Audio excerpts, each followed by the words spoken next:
سبحانك يا ربنا لا علم لنا إلا ما علمتنا إنك أنت العليم الحكيم.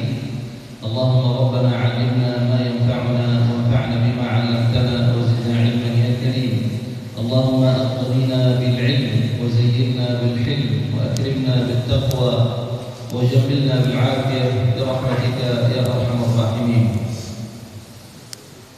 Hadirin Bapak Ibu, teman-teman sekalian yang semoga dimuliakan oleh Allah Ta'ala. Tidak ada kata yang pantas Al-Fakir bisa ucapkan di bagian penuh berkah ini hanya rasa syukur kepada Allah Jalla wa'ala yang telah mengumpulkan kita semua di tempat yang mulia, di bulan yang mulia, di malam-malam yang mulia. Semoga amal kita semua diterima oleh Allah Ta'ala. Salawat serta salam kita tidak lupa sampaikan kepada Nabi Sallallahu Alaihi Wasallam, pada sahabatnya dan keluarganya, kami ikutinya sampai hari kiamat. Hadirin yang dirahmati oleh Allah Ta'ala, kita berada di penghujung Ramadan dan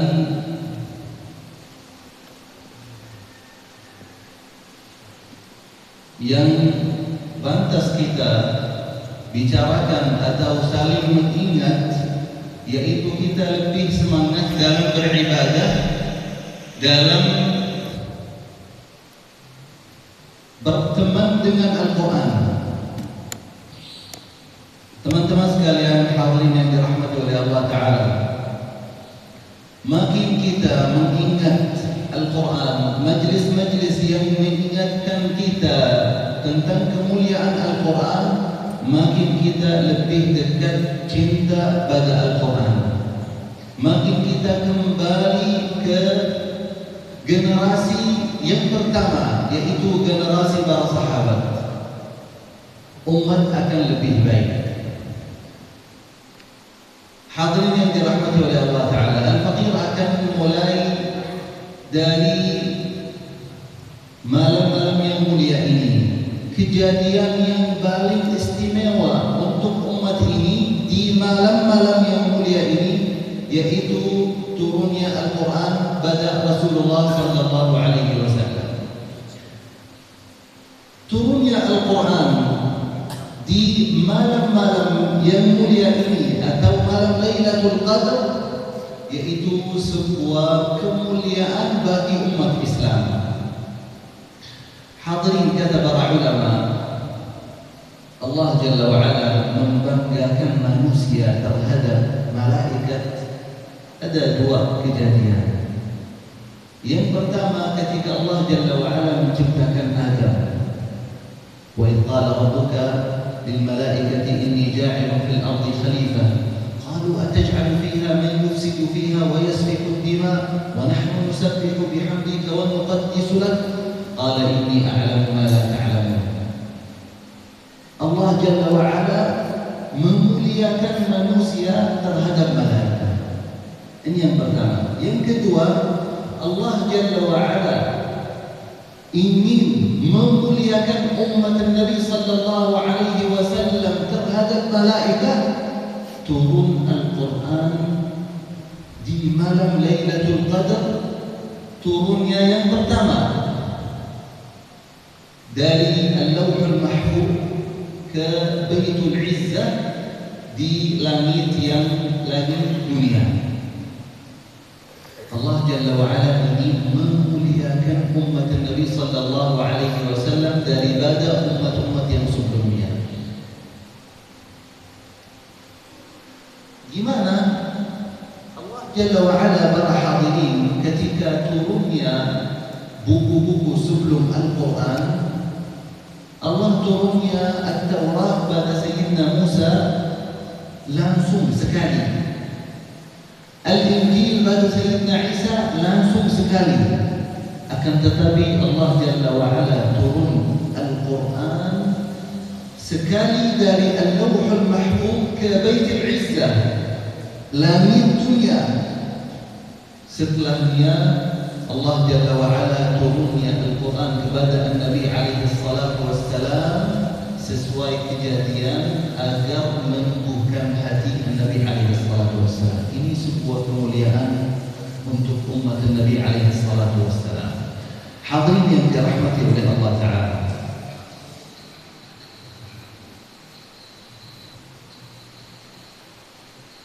tiga ayat yang kita mungkin semua sudah jadi familiar. Ayat yang pertama yaitu syahrul Ramadan alladzi unzila fihi al-Qur'an hudan lin-nasi wa bayyinatin minal huda wal furqan. Ayat kedua qauluhu ta'ala inna anzalnahu fi lailatul qadr. Ayat ketiga qauluhu ta'ala fi surat ad-Dukhan inna anzalnahu fi lailatin mubarakah. Tiga ayat sebuah dalil bahwa Allah Jalla wa Ala turunnya Al-Quran di malam-malam yang mulia ini, malam Lailatul Qadar. Para ulama, para hadirin, ada dua pendapat yang utama untuk menjelaskan ayat-ayat ini. Pendapat yang pertama bahwa sebagaimana Ibnu Abbas radhiyallahu taala anhu, wa hadha hadits masyhur. Riwayat Ibnu Abbas ada sekitar 3 riwayat atau 5 riwayat yang menjelaskan turunnya Al-Quran pada Nabi alaihi salatu wassalam, yaitu menjadi ijma' para ulama terhadap pendapat ini, yaitu Allah Jalla wa Ala turunkan Al-Quran dari Al-Lawhul Mahfuz ke Baitul Izzah di langit dunia. Ini turun yang pertama. Lalu Allah Jalla wa Ala turunkan Al-Quran pada Nabi alaihi salatu wassalam sesuai kejadian dalam kehidupan Nabi alaihi salatu wassalam atau berjalan dakwah sepanjang 23 tahun. Berapa tahun di Makkah? Mana yang belajar sirah? Mana yang selalu ingat-ingat sirah? Dakwah Nabi alaihi salatu wassalam di Makkah berapa tahun? 10? 13 atau 10? Pilih salah satunya. Masih ragu juga. 13 tahun. 13 tahun dakwah Nabi alaihi salatu wassalam di Makkah. Dan ayat-ayat Al-Quran yang Allah turunkan di Makkah itu semua tentang tauhid, tentang bagaimana menumbuhkan iman para sahabat, untuk menguatkan kesabaran para sahabat, dan sekaligus debat sama musyrikin. Ini di Makkah. Kalau di Madinah berapa tahun? 10. Ayat yang Allah turunkan di Al-Madinah itu tentang ahkam. Ahkam bagaimana kita beribadah kepada Allah Jalla wa Ala. Dan salah satunya ayat Siyam. Allah turunkan ayat puasa di tahun keberapa? Hijriah. Ayo, mana yang belajar sirah? Gak boleh lepas dari sirah. Generasi ini harus kita ikatkan dengan sirah Nabi alaihi salatu wassalam.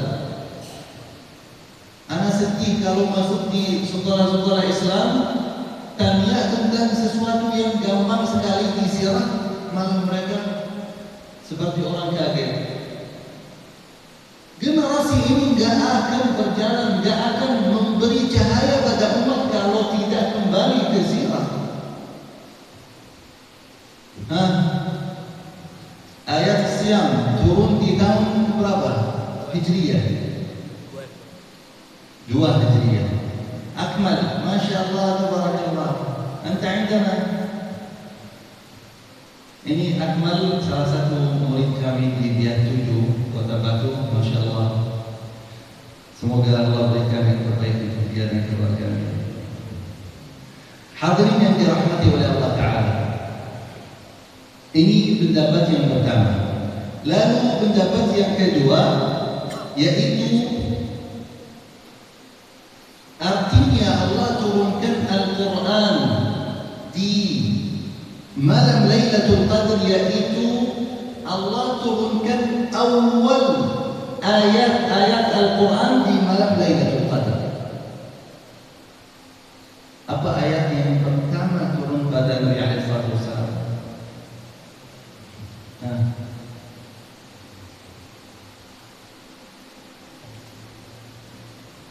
Jangan sampai gitu dong. Apa ayat pertama yang turun pada Nabi SAW? Ya, kenapa kalian bingung? Iqra. Allah Jalla wa'ala turunkan Iqra pada Nabi SAW di Gua Hira, yaitu di malam Lailatul Qadar, di bulan Ramadan. Kata para ulama, dua pendapat ini saling menguatkan bahwa Allah turunkan Al-Quran dari Al-Lawhul Mahfuz ke Baitul Izzah di langit dunia di malam Lailatul Qadar, dan Allah turunkan awal ayat Al-Quran kepada Nabi SAW di bulan Ramadan di malam Lailatul Qadar. Hadirin yang dirahmati oleh Allah Ta'ala, malam Lailatul Qadar dapat kemuliaan sebagai malam Lailatul Qadar khairun min alfi syahr, yaitu karena Allah Jalla wa'ala turunnya Al-Quran di malam itu. Kata para ulama, Al-Quran memuliakan zaman, memuliakan waktu. Kemuliaan Lailatul Qadar karena Allah Jalla wa'ala turunkan Al-Quran pada malam itu. Jadi malam Lailatul Qadar khairun min alfi syahr. Hadirin yang dirahmati oleh Allah Ta'ala,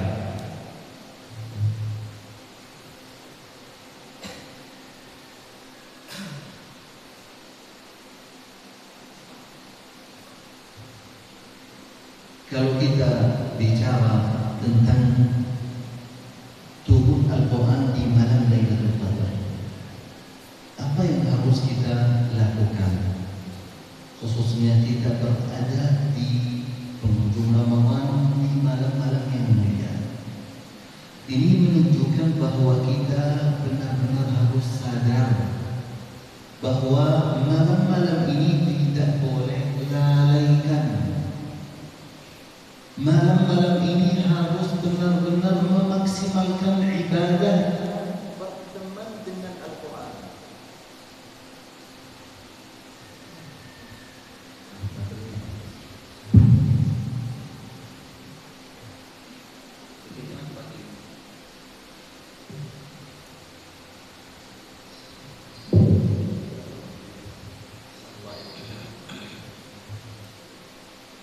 Oleh karena itu,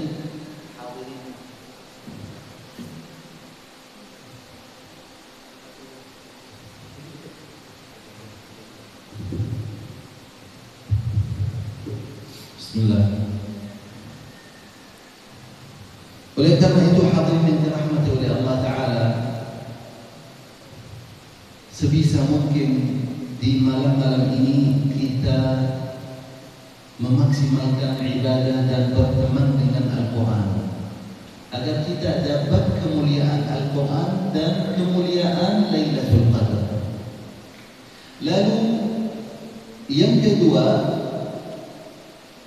yaitu Allah Jalla wa'ala ketika turunkan Al-Quran kepada Nabi sallallahu alaihi wasallam di malam Lailatul Qadar, ya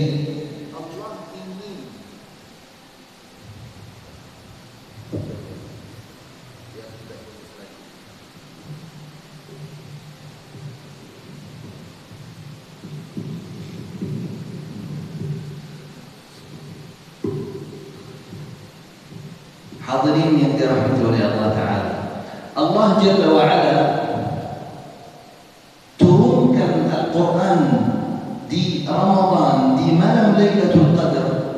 ingin kita lebih dekat kepada Al-Quran. Oleh karena itu Al-Quran turun bertahap. Kita ingat para sahabat, hadis Ibnu Mas'ud as-sahih, kata Ibnu Mas'ud,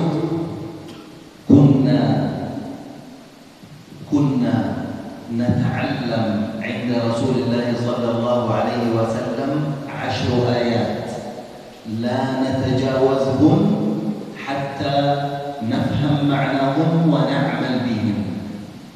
Ketika kita belajar 10 ayat bersama Rasulullah sallallahu alaihi wasallam, kita tidak pindah ke 10 ayat yang berikutnya sampai kita memahami, mempelajari maknanya dan mengamalkannya. Itu artinya bahwa Al-Quran tidak akan tahan di dada kita. Al-Quran itu tidak bisa menjadi benar-benar dalam kehidupan kita kecuali kita ambil dengan bertahap. Al-Quran itu kalau ada yang hafal Al-Quran sekali akan lupanya sekali. Harus ada proses. Para sahabat pun menghafal Al-Quran dengan proses. Agar apa? Agar Al-Quran itu lebih meneguhkan hati. Al-Quran itu butuh rawat. Dan perawatan hafalan Al-Quran itu lebih penting daripada menghafal sendiri. Lidzalik hadirin yang dirahmati oleh Allah Ta'ala, Allah jadikan Al-Quran itu lebih dekat kepada hamba-hambanya. Wa laqad yassarna al-Qur'ana lidzikri fahal min muddakir. Karena Allah ingin memberi petunjuk kepada orang-orang beriman. Lidzalik Allah Jalla wa Ala fi awal al-Baqarah alif lam mim dzalikal kitabu la raib fihi hudan lil muttaqin. Di dalam Al-Quran itu petunjuk. Apa kita punya kesadaran itu untuk kembali ke Al-Quran agar dapat petunjuk? Hal ini perlu kita luruskan sama keluarga kita, adik-adik kita, generasi ini. Lalu hadirin yang dirahmati oleh Allah Ta'ala, salah satu pelajaran yang kita bisa ambil dari turunnya Al-Quran di bulan Ramadan, yaitu kita mengikuti sunnah Nabi alaihi salatu wassalam dengan memaksimal waktu bulan Ramadan bersama Al-Quran. Lihat, Nabi alaihi salatu wassalam puasa berapa Ramadan? Berapa Ramadan Nabi alaihi salatu wassalam puasa?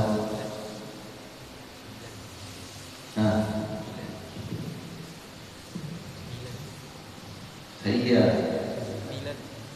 9. Fatahullah alaik. 9 Ramadan. Allah Jalla wa Ala mewajibkan atau menurunkan ayat puasa di sana atau tahun 2 Hijriah. Nabi alaihi salatu wassalam meninggal di 10 Hijriah.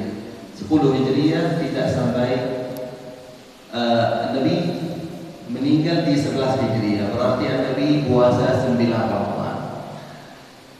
Hadirin yang dirahmati oleh Allah Ta'ala, Nabi alaihi salatu wassalam di bulan Ramadan, sebagaimana diceritakan oleh ibunda kita Aisyah radhiyallahu ta'ala anha, kana Jibril yudarisuhu al-Quran. Nabi alaihi salatu wassalam bermurajaah, bermudarasah Al-Quran bersama Jibril setiap tahun, sampai Nabi khatam sama Jibril sekali setiap tahun. Dan tahun terakhir Nabi alaihi salatu wassalam di 10 Hijriah, Nabi alaihi salatu wassalam bermudarasah bersama Jibril 2 kali khatam. Ini menunjukkan bahwa bulan Ramadan bulan yang harus kita memaksimalkan bersama Al-Quran. dan lebih fokus pada tilawah, pada membaca. Hadirin yang dirahmati oleh Allah Ta'ala, salah satu rencana syaitan untuk menjauhi kita dari Al-Quran, syaitan bilang, kamu baca Al-Quran enggak sama sekali, kamu air matanya turun, kamu enggak khusyuk, ayat Al-Quran belum sentuh hati kamu. Oleh karena itu kita baca satu halaman, dua halaman, setelahnya lihat HP, tutup Al-Quran. Ini sebuah rencana iblis. Bagaimana kita melewati hal itu? Tetap kita lanjut, meskipun kita tidak terasa khusyuk bersama Al-Quran, tetap baca. Makin engkau baca, makin kotoran yang di hati itu makin bersih, sampai hatinya bisa terima Al-Quran. Jangan dari pertama bilang saya tidak rasa khusyuk, 2 halaman, 3 halaman cukup, tutup. Al-Quran itu nikmatnya ketika hati itu bersih dari kotoran. Allah Jalla wa'ala di surah Al-Mutaffifin cerita tentang orang yang sulit terima Al-Quran. Kata Allah Jalla wa'ala, sebabnya bal rana ala qulubihim ma kanu yaksibun. Ar-ran itu artinya kotoran dosa kita yang menutupi hati kita untuk terima ayat-ayat Al-Quran. Oleh karena itu, makin kita berbanyak membaca, hati kita lebih bersih dari kotoran dosa. Makin kita baca, makin hati ini lebih dekat sama makna-makna Al-Quran. Salah satu ulama dari wilayah Al-Qasim. Wilayah Al-Qasim di Saudi itu di bawah ibu kota Riyadh.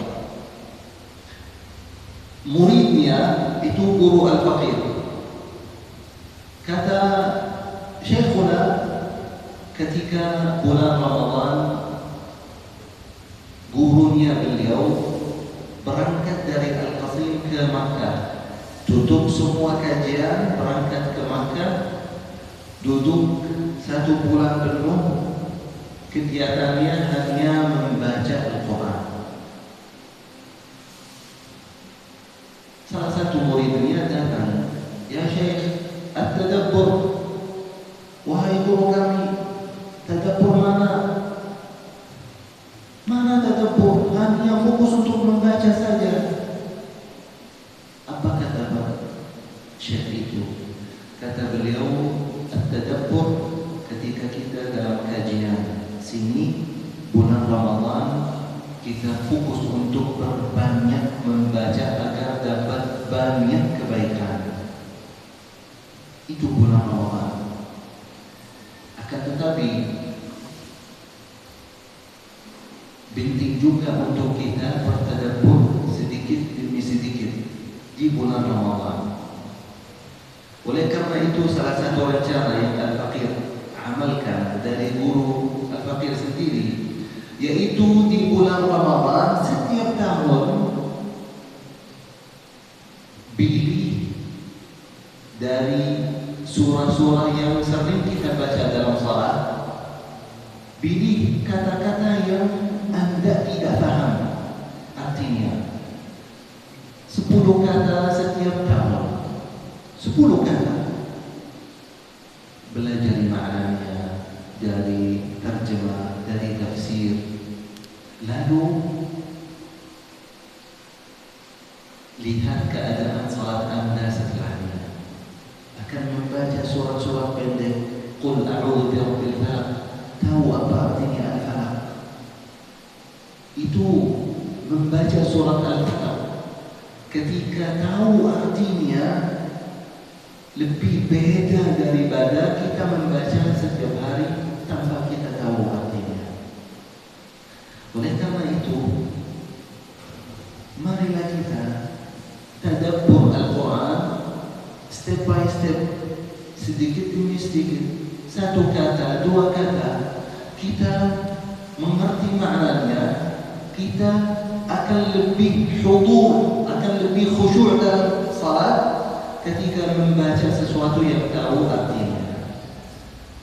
Hadirin yang dirahmati oleh Allah Ta'ala, salah satu faedah dari turunnya Al-Quran di bulan Ramadan yaitu para salafus salih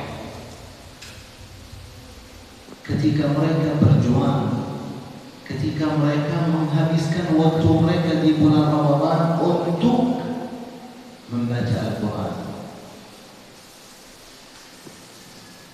Sahabi Uthman radhiyallahu ta'ala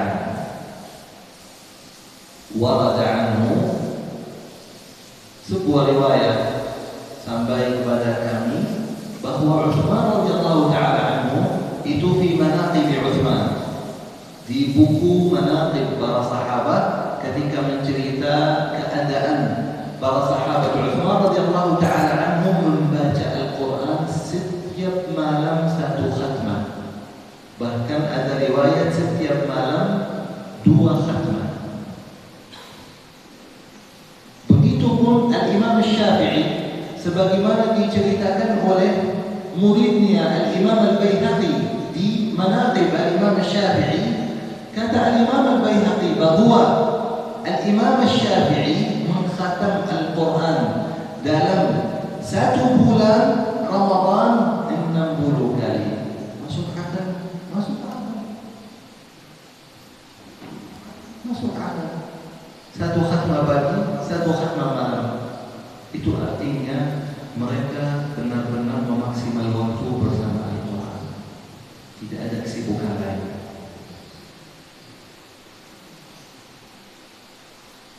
Kita apakah bisa bersama Al-Quran di bulan Ramadan? Berapa juz kira-kira setiap hari? 5 juz, 6 juz? Bisa, sangat bisa. Oleh karena itu faedah i'tikaf harus kita memaksimal waktu bersama Al-Quran. Hadirin yang dirahmati oleh Allah Ta'ala, turunkan Al-Quran kepada Nabi alaihi salatu wassalam, pengaruhannya kepada umat di zaman ini, yaitu umat ini harus sadar bahwa keselamatan umat, kemajuan umat, generasi ini akan lebih terjaga dari fitnah-fitnah. Kita harus kembali ke Al-Wahyu, kembali ke Wahyu, kembali ke Al-Quran. Al-Quran itulah yang akan menumbuhkan hati generasi sekarang. Kata para ulama, untuk para orang tua lebih atau masukkan anaknya di program-program Al-Quran, ajarkan anaknya Al-Quran, Al-Quran akan jaganya. Generasi ini akan terjaga dengan Al-Quran, teman-teman sekalian. Oleh karena itu, kita harus berbarui niat kita bersama Al-Quran. Kita harus berbarui semangatan kita bersama Al-Quran di Ramadan dan selain Ramadan. Hadirin yang dirahmati oleh Allah Ta'ala, di zaman yang penuh fitnah ini, kita lihat ada 2 golongan. Golongan yang pertama yaitu kita melihat anak-anak Gaza yang begitu keadaan mereka hancur, benar-benar hancur, yang sama sekali tidak ada bangunan, hanya mereka di tenda-tenda. Mereka tinggal di khaymah. Apa yang menjadi mereka tetap teguh, tetap sabar? Itulah Al-Quran, teman-teman. Sebelum anak ke Jombang di pekan lalu, saya video call sama salah satu masyayikh di Gaza. Mereka duduk di masjid. Anak-anak itu semua sekitarnya, di tangannya Al-Quran, tidak ada sesuatu lain. Mereka bermain dengan keadaan yang ada. Akan tetapi yang bikin mereka tetap bahagia, teguh, sabar, Al-Quran. Saya merinding, teman-teman, melihat keadaan seperti itu. Masjid pun itu khaymah, masjid pun itu tenda. Akan tetapi Masya Allah, ketenangan mereka begini. Suara drone Israel tetap juli, mereka tenang sekali. Ini kita yang ada di Indonesia dalam keamanan, malah kita lalaikan waktu. Marilah kita hadirin teman-teman sekalian untuk kembali ke wahyu, kembali ke Al-Quran yang benar-benar akan menyelamatkan umat ini. Hanya itulah ketika kita kembali ke apa yang selamatkan generasi pertama, generasi para sahabat. Hadirin yang dirahmati oleh Allah Ta'ala, golongan yang kedua, apa yang menjadi generasi sekarang yang anak sendiri lihat di Indonesia, anak-anak muda malah punya keraguan besar terhadap Islam. Mereka ragu sampai Islam. Orang tua Islam, keluarga sekitar, lingkungan semua Islam, masjid-masjid penuh, malah mereka ragu. Mereka mendahulukan sesuatu selain Al-Quran. Sampai teman saya cerita, di sebuah kampus Islam, bukan kampus negeri,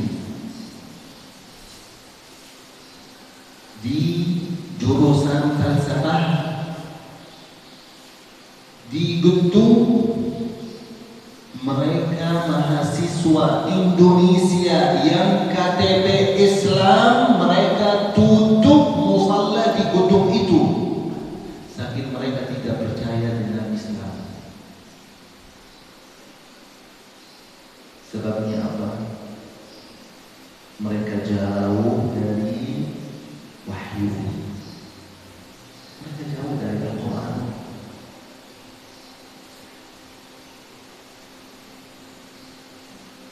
Kalau kita saja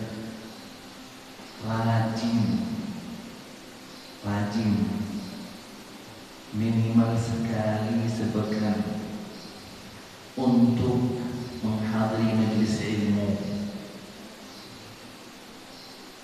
iman ini akan naik, akan nambah.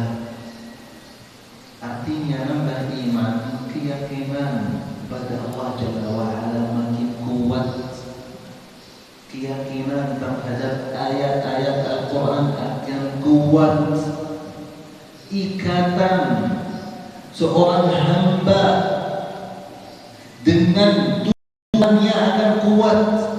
Sekali sepekan, apalagi kalau orang Masya Allah tabarakallah suka menghadiri majelis ilmu sepekan 3 kali 4 kali, hatinya haus untuk dengar ayat-ayat Al-Quran.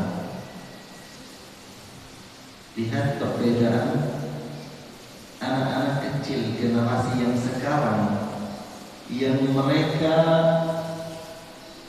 lahir besar 15, 20, 30 tahun mereka dalam kondisi perang, akan tetapi masih mereka tenang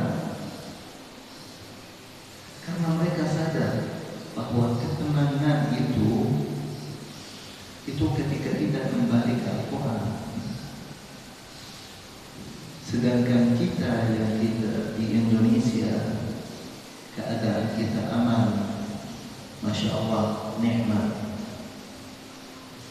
Kita belum pernah masuk rumah tidak mendapatkan makanan. Makanan selalu ada semeja 3 kali, bahkan ada yang makan 5 kali. Kita lupa seperti itu.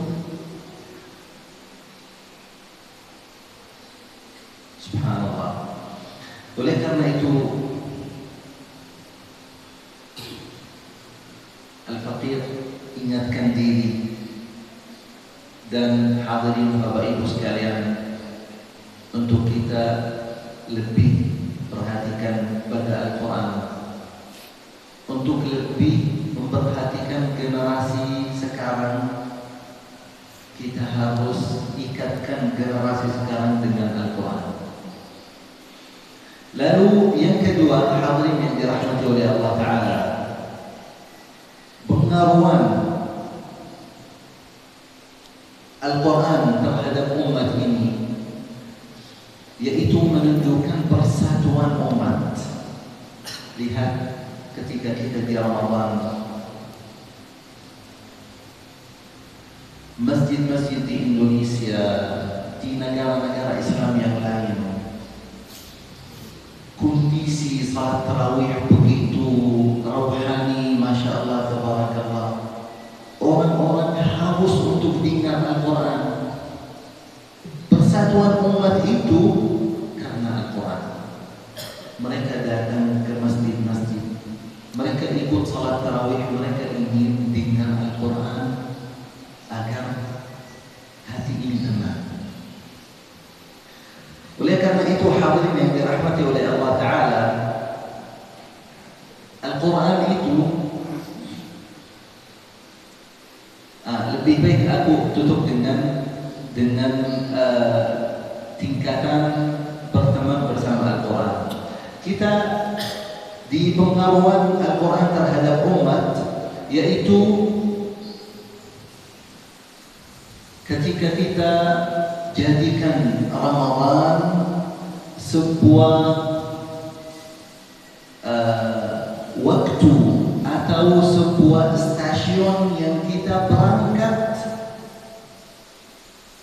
atau mengisi semangatan 1 tahun penuh dengan Al-Quran. Kita semua nggak boleh kita bohongi bahwa kita lebih membaca Al-Quran di Ramadan, lebih kita khatam Al-Quran di Ramadan daripada di luar Ramadan. Itu menunjukkan bahwa pengaruhan turun Al-Quran di Ramadan terhadap umat itu sadar bahwa saya harus isi semangatan lebih untuk 1 tahun di bulan Ramadan dengan mengikatkan diri dengan Al-Quran. Hadirin yang dirahmati oleh Allah Ta'ala, kalau kita ingin cerita dengan tingkatan berteman bersama Al-Quran, berteman bersama Al-Quran, hadirin yang dirahmati oleh Allah Ta'ala,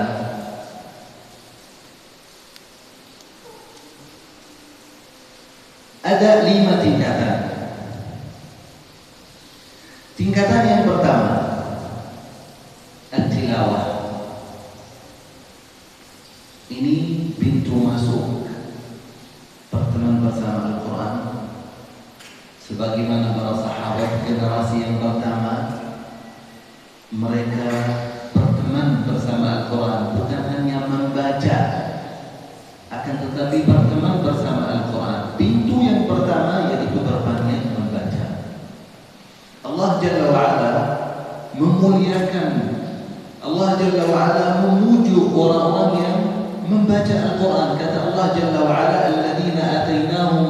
alladzina atainahumul kitaba yatlunahu haqqa tilawatih ulaika yu'minuna bih. Tingkatan yang kedua yaitu as-sama', perbanyak dengar Al-Quran. Tidak hanya kita menggerakkan lidah, akan tetapi juga telinga harus lebih senang ketika dengar Al-Quran.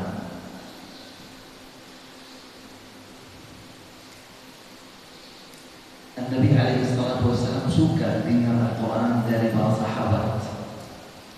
Nabi alaihi salatu wassalam di dalam as-sahih minta sama Ibnu Mas'ud untuk membaca Al-Quran. Kata Ibnu Mas'ud, "Aqra wa 'alaika unzil?" Saya membaca Al-Quran kepadamu ya Rasulullah, sedangkan Al-Quran Allah turunkan kepadamu. Kata Nabi alaihi salatu wassalam, "Inni uhibbu an asma'ahu min ghairi." Saya lebih suka dengar Al-Quran daripada dari orang lain. Ini yang pertama. Yang kedua, Nabi alaihi salatu wassalam suka dengar Al-Quran dari Abu Musa Al-Ash'ari. Kata Nabi alaihi salatu wassalam kepada Abu Musa, "Ya Abu Musa, laqad utita mizmaran min mazamiri ali Daud." Engkau, Allah berikan kepada kamu salah satu mizmar, yaitu keindahan suara ketika membaca Al-Quran. Berarti Nabi alaihi salatu wassalam dengar Al-Quran. Hadirin yang dirahmati oleh Allah Ta'ala, para malaikat pun suka mendengar Al-Quran. Ketika para malaikat turun dengar Al-Quran dari as-sahabi al-ansari Usaid ibn al-Hudayr. Lalu tingkatan yang ketiga, al-hifz, menghafal.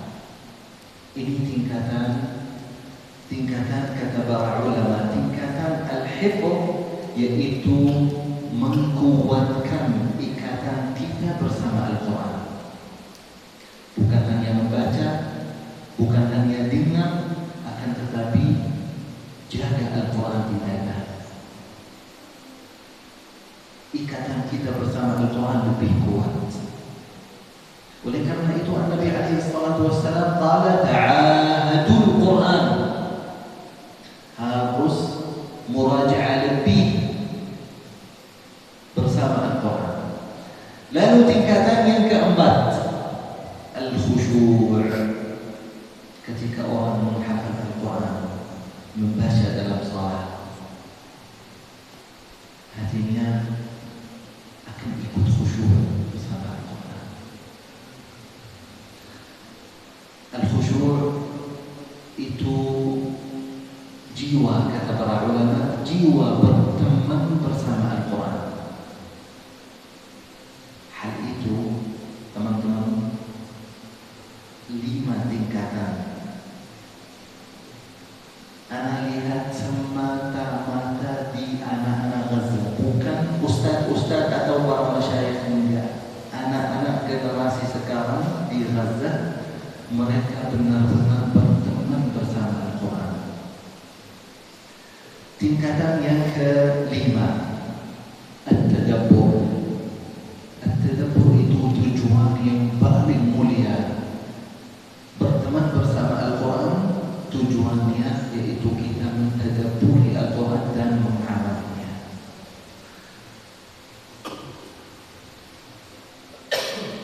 Mungkin Al-Faqir akan tutup dengan sebuah kaidah. Al-qaidah taqul biqadari ma tu'ti lil-Qur'an min nafsik yu'tika min barakatih.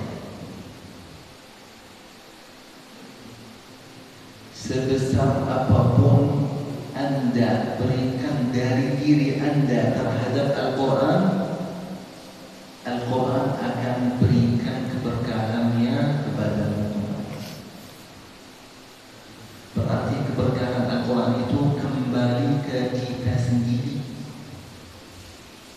Makin kita dekat, makin kita ikat diri bersama Al-Quran, kita akan dapat keberkahannya. Keberkahan Al-Quran itu di belajarnya, mengajarnya, membacanya, menghafalnya, mentadabburinya, bahkan berinfak di jalan Al-Quran itu sebuah keberkahan yang akan kembali ke orangnya sendiri.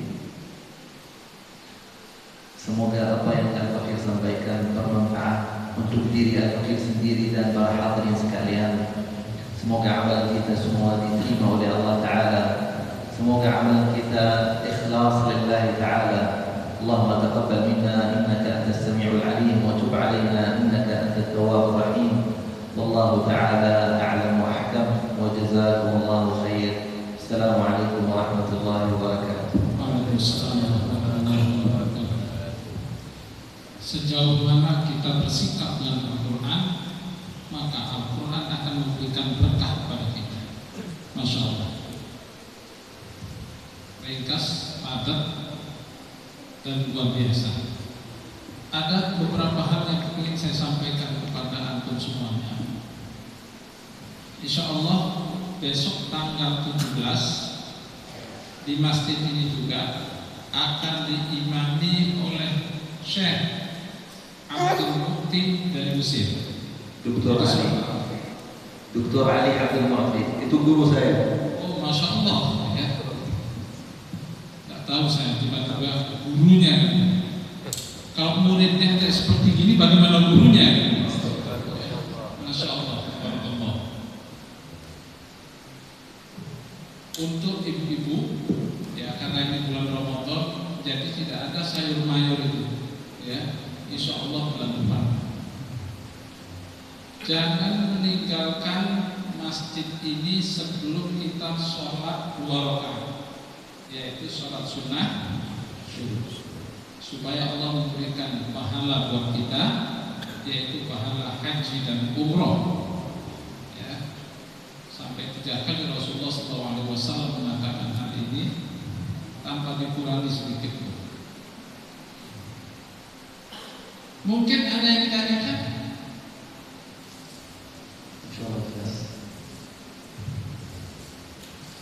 Halo, Pak Parjo. Oh ya, Ustaz. Nah, ini Ustaz Dinur. Ustaz Dinur asli Jombang. Sekolahnya di Al-Azhar sini. Kalau beliau ini jebolan dari Madinah. Masya Allah. Kalau dari Al-Azhar, berarti beliau yang tanya, beliau juga yang menjawab.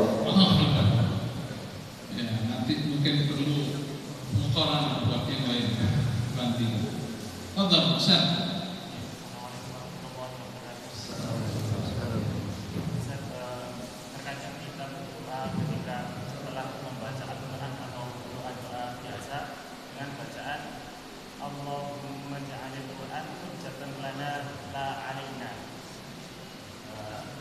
Barangkali demikian artinya apa dan penjelasannya sedikit.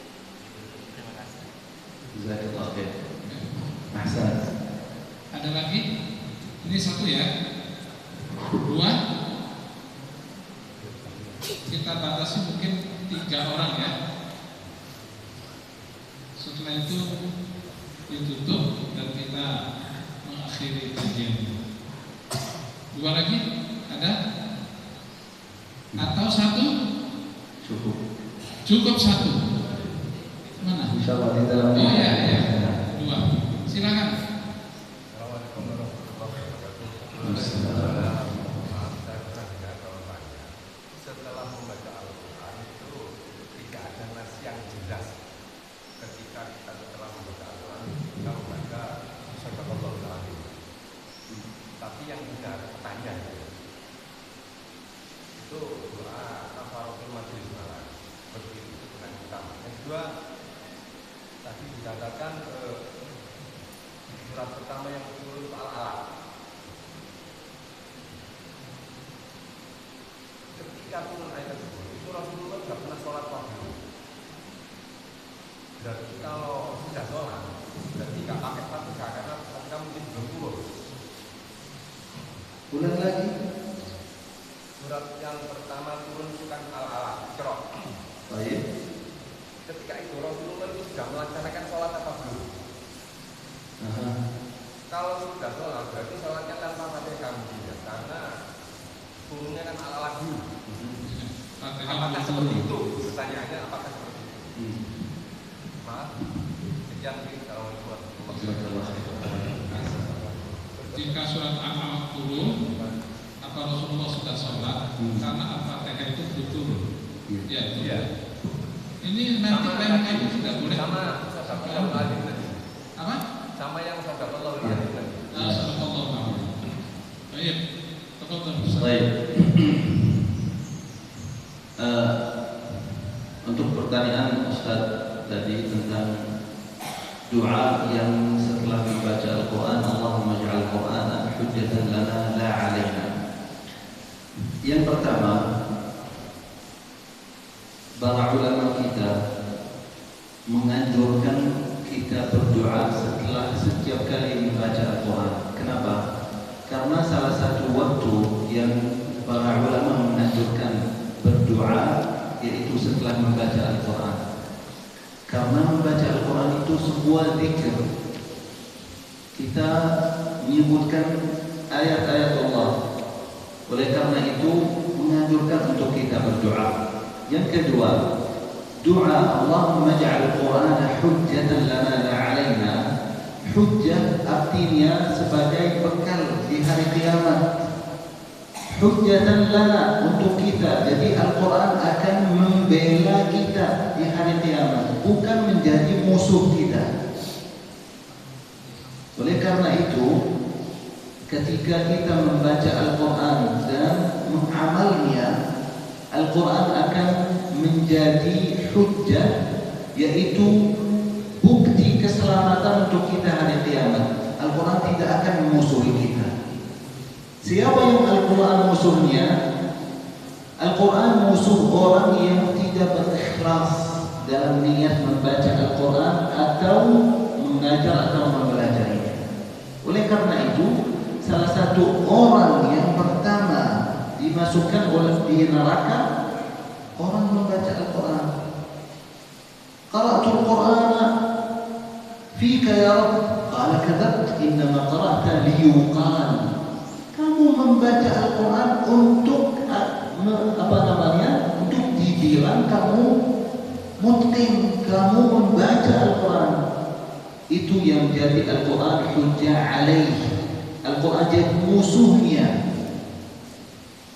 Oleh karena itu, labas ketika kita berdoa Allahumma ja'al Quran hujjatan lana la 'alaina, agar Al-Quran jadi syafaat bagi kita hari kiamat. Lalu yang kedua, pertanyaan Bapak tentang Sadaqallahul Azim. Betul apa yang tadi bilang Bapak, bahwa Sadaqallahul Azim tidak ada riwayat yang menyebutkan bahwa Nabi dan para sahabat baca Sadaqallahul Azim ketika selesai membaca Al-Quran. Yang disebutkan oleh para ulama di akhir setiap majlis ilmu, termasuk majlis membaca Al-Quran atau mudarasah Al-Quran, yaitu doa Nabi alaihi salatu wassalam, subhanakallahumma wa bihamdik asyhadu an la ilaha illa anta astaghfiruka wa atubu ilaik. Akan tetapi tidak usah kita jadi hal itu repotan di antara kita atau jadi perbedaan besar di antara kita. Kamu baca Sadaqallahul Azim, kamu tidak atas kebenaran atau tidak mengikuti sunnah. Enggak sampai gitu. Enggak sampai gitu. Allah Jalla wa'ala berfirman di dalam Al-Quran, Qul sadaqallah fattabi'u millata Ibrahim. Kalau ada orang yang bilang Sadaqallahul Azim, la bas. Akan tetapi lebih baik untuk membaca doa kafarat majlis ketika sudah selesai ingin meninggalkan majlis tersebut. Lalu pertanyaan yang kedua, ayat yang pertama turun yaitu awal 5 ayat dari surat Al-Alaq, bukan satu surah kamilah. Jadi bukan satu surah Al-Alaq turun sekali. 5 ayat pertama turun pada Nabi SAW di Gua Hira. Lalu surah yang pertama turun sekali yaitu surat Ya Ayyuhal Muddaththir. Baik. Tentang pertanyaan apakah Nabi SAW sudah salat di waktu itu? Waktu itu Nabi SAW Allah belum mewajibkan salat. Akan tetapi Nabi salatnya yaitu tafakkur. Nabi suka jauh dari golongan Quraisy yang keadaan mereka atau perkumpulan mereka penuh dari kemaksiatan. Nabi SAW bertafakkur kepada Allah Jalla wa'ala di Gua Hira.